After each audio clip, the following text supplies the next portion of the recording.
Go back now. Let's do that's how we copied it. Now we are going to do the same command with just the RM.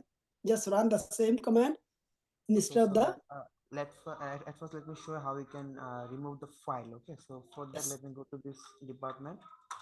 So if I use ls now, so there's this file, the type A and type B. So if I want to remove this one, just I have to type the rm means remove, then the file name type B, hit enter now, and it's ls. See, the type B is not here.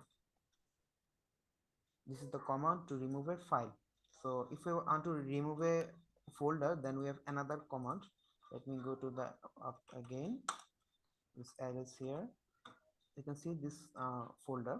So to remove this, we have to use r again, like hyphen r, like I how do not you. want to remove this. Remove the USA or UK. Do not Oh, remove the okay. diabetic. Yeah, because you have some data. Oh, okay, sure, no problem. So that rm, then hyphen r means recursive, and the folder name, like this one is the Move your edu. mouse, please. Mouse. Yes, Sure. thank you. And the destination. Yeah, yes. Whatever you want. Yeah, then hit enter. So it is ls now. The USA is not here.